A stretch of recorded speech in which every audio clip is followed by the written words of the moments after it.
Venho à tribuna nesta segunda-feira, senhor presidente, para fazer um registro de alguns eventos importantes que tive a oportunidade de participar a semana passada. Inicialmente, no Rio de Janeiro, na quinta-feira, uma reunião da coordenação latino-americana dos partidos socialistas se reuniram no Rio para discutir um tema fundamental, um tema que está na ordem do dia do nosso país. O tema era transparência e corrupção. E com a participação de representantes dos partidos socialistas da Argentina, do Paraguai, do Uruguai, do Chile. Estava presente o embaixador Gasmuri, do Chile, que é do Partido Socialista. Aliás, tem toda uma história, foi secretário-geral do Movimento de Ação Popular Unificada, uma das agremiações que participava da Unidade Popular, que elegeu Salvador Allende e que terminou derrocado por Pinochet, né, no sangrento golpe de 1973, com milhares de chilenos mortos e desaparecidos. E também estava presente o presidente nacional do nosso partido, Carlos Siqueira, né, o coordenador dessa coordenação, né, o coordenador dos partidos socialistas da América Latina, o nosso companheiro de partido. Enfim, estava vários partidos ali representados e o tema do debate contou com uma mesa redonda com a participação do Gil Castelo Branco, de Contas Abertas, que hoje talvez seja um dos especialistas nessa área da transparência dos gastos da União. É profundo conhecedor do orçamento público federal e tem identificado, inclusive, algumas questões que deram origem a procedimentos e investigações, como é o caso das pedaladas praticadas pelo governo da presidente Dilma em relação aos bancos públicos. Também participou dessa mesa redonda conosco, eu presidi a mesa redonda, o representante da Argentina, dos secretários municipais da província de Santa Fé, Horácio Guibaldi, e o Bruno Brandão, da Transparência Internacional. Antes da apresentação dessa mesa redonda, o Partido Socialista Brasileiro lançou o documentário 6 anos da Lei Complementar 131, da Lei da Transparência. Um documentário que conta a história da aprovação da lei aqui no Senado, depois na Câmara Federal, a promulgação e esses 6 anos de implementação da lei, que hoje obriga todos os entes públicos a colocar em tempo real em suas páginas de transparência, em seus portais de transparências, as receitas e as despesas públicas detalhadas. Essa reunião do Rio se prolongou ao longo do dia e já na noite eu viajei para Macapá e na sexta-feira à tarde eu participei de um ato emocionante, um ato em que se analisava os 6 anos também de uma lei importantíssima, a Lei 11.970, de 2009, de autoria da deputada Janete Capiberibe, que previne o escalpelamento. O escalpelamento é um acidente causado pelas embarcações, não é? E é um acontecimento muito trágico na vida de milhares de pessoas em todo o país. O acidente acontece quando o cabelo, principalmente das mulheres que têm os cabelos longos, é enroscado no volante ou no eixo dos motores. E aí provoca o escalpelamento, é uma coisa terrível, e são milhares de vítimas, não é? E a partir da lei, eu tomei conhecimento do relatório que foi apresentado, não é? Estavam presentes várias vítimas, não é, de escalpelamento provocado por esses equipamentos, esses motores com eixos descobertos que navegam em todo o país, não é só na Amazônia, mas a maior incidência é na Amazônia. e eu tive conhecimento que, a partir da lei, que foi promulgada em 2009, e as ações todas promovidas pela Marinha do Brasil e coordenada pela deputada Janete, fez com que, no Amapá, nos últimos 4 anos, tivesse zerado o escalpelamento. Nós não tivemos nenhum caso de escalpelamento em todo o país. Houve uma redução de 75%, portanto, uma razão de comemorar e mostrar que um agente político pode promover, pode patrocinar causas fundamentais, decisivas para a melhoria da vida coletiva. O fato de termos evitado tantos escalpelamentos, porque é uma tragédia que marca as pessoas, não apenas fisicamente, mas também internamente, para sempre. Eu fiquei muito emocionado de ver aquelas manifestações, e, na oportunidade, a deputada entregou às pessoas que estavam ali participando uma manifestação de carinho e de solidariedade das camponesas latino-americanas que, num congresso na Argentina, resolveram cortar os seus cabelos, para enviar as pessoas mutiladas por esse acidente para a confecção de perucas. E foi assim um dos momentos mais emocionantes que eu vivi nessa última semana. À noite, participei também de um seminário promovido pela Fundação João Mangabeira, em Macapá, um seminário que buscou analisar a conjuntura nacional e o cenário político no Amapá. Nesse seminário participou o economista José Ramalho, o engenheiro Rui Smith, o vice-prefeito de Macapá, Alan Salles, coordenado pelo ex-governador Camilo Capiberibe, que é o coordenador da Fundação João Mangabeira. E também obtive informações que me impressionaram muito. Por exemplo, o estado do Amapá, se fala tanto em crise, mas as receitas de transferências da União para o estado do Amapá, até outubro, cresceram em 105 milhões de reais. Portanto, não há de se falar em crise de falta de recursos no Amapá, porque as transferências federais cresceram já o ICMS, não é? Que é o imposto de responsabilidade local do Estado, decresceu em 60 milhões de reais. E em todos os demais estados da federação, isso é informação levantada pelo economista, que foi ex-secretário de Planejamento do Estado, nos mostrou que houve uma redução. E pior do que essa redução, quer dizer, essa redução, evidentemente, nos parece uma negociata, não é, entre uns poucos e aqueles que ganharam as eleições o ano passado, para não recolher o ICMS, e o governo já anuncia um refis.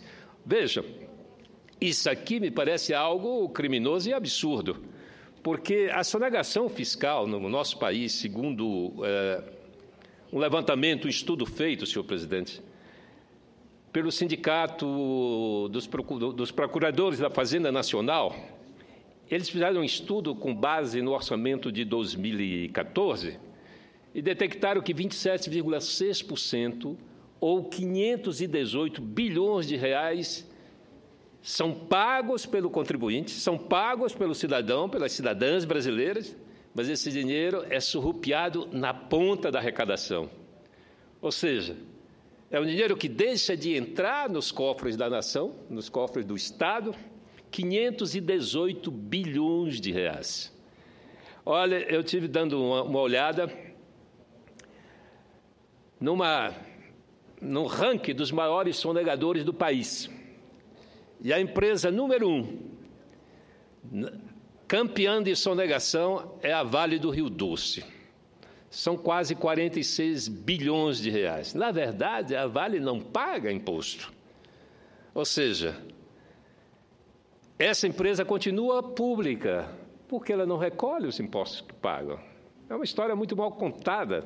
Eu comparei com a China, senhor presidente. Na China não se paga imposto, mas o Estado é dono de tudo, quando não é dono é sócio em 50% de tudo. Então, todos os lucros vão para o Estado.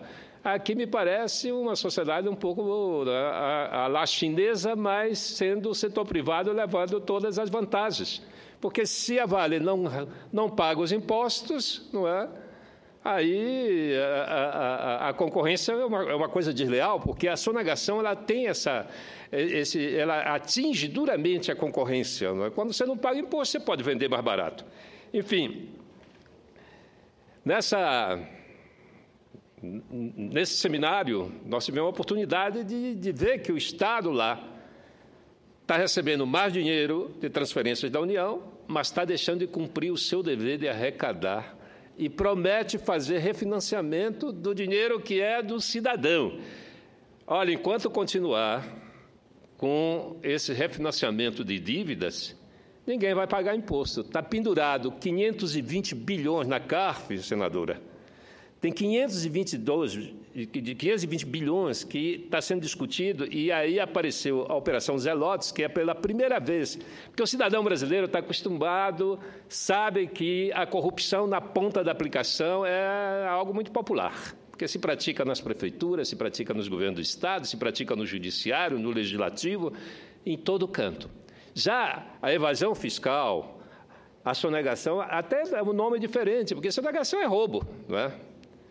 Quem sonega uma informação e deixa de entregar ao cofre do Estado aquilo que o contribuinte já pagou. Portanto, essa é uma constatação cada vez que surge diante dos nossos olhos e que a gente precisa tomar providência. E tem mais uma questão. Tem mais uma questão que eu acredito que é o pacto. Né? Tem um pacto político para não mudar nada. Desde 1995 até hoje, toda a legislação de punição da sonegação foi revogada. Então, hoje, no Brasil, não é crime sonegar.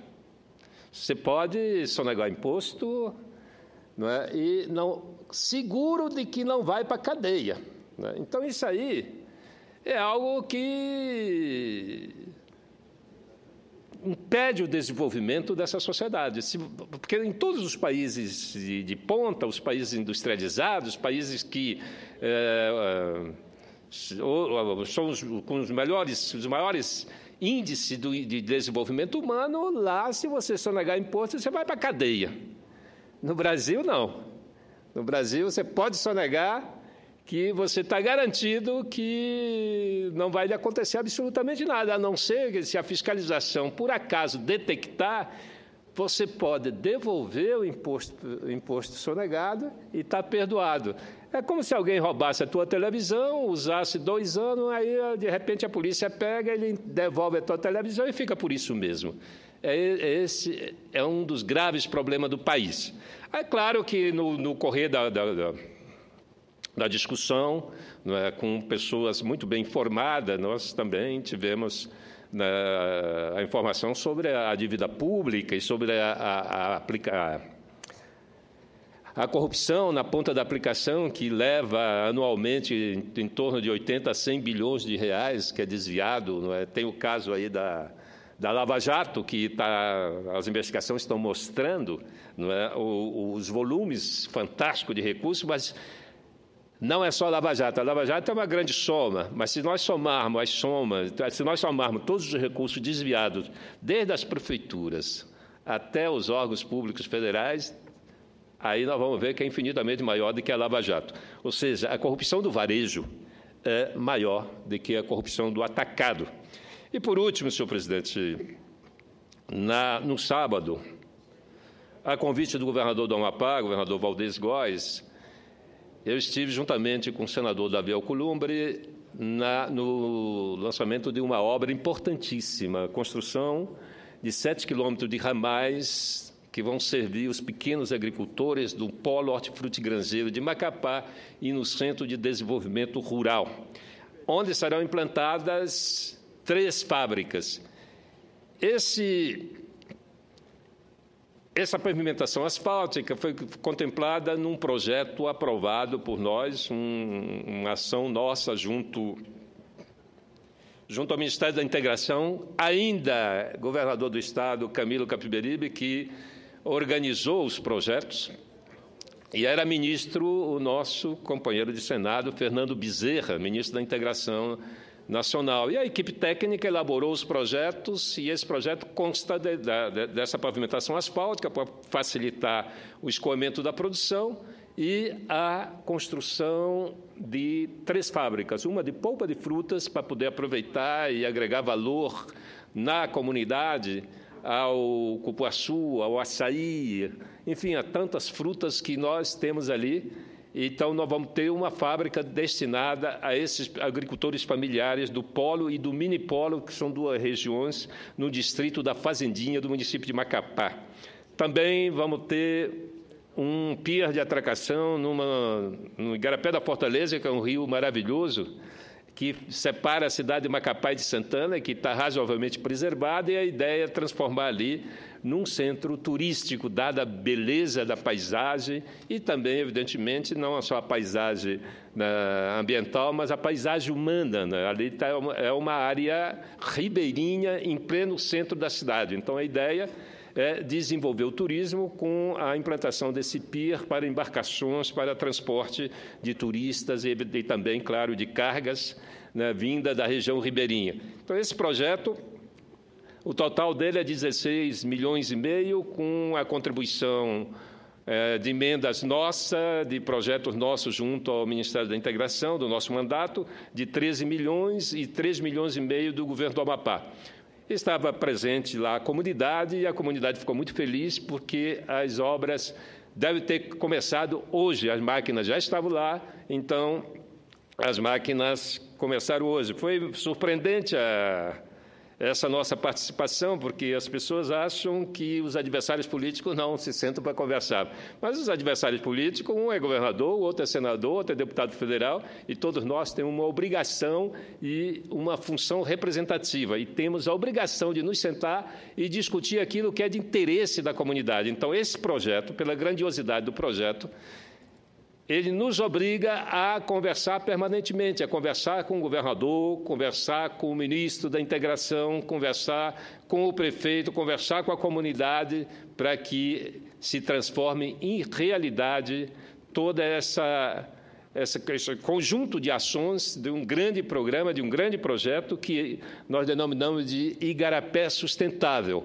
Então, quando se fala de Igarapé Sustentável, a opinião pública já sabe que é um projeto que integra várias ações e que tem como objetivo a valorização dos recursos locais, do desenvolvimento das cadeias produtivas locais e, claro, da preservação do patrimônio ambiental de toda a comunidade. Portanto, era esse o meu relatório do final de semana, das atividades que desenvolvemos, não é? Muito ricas, um debate muito interessante, não é?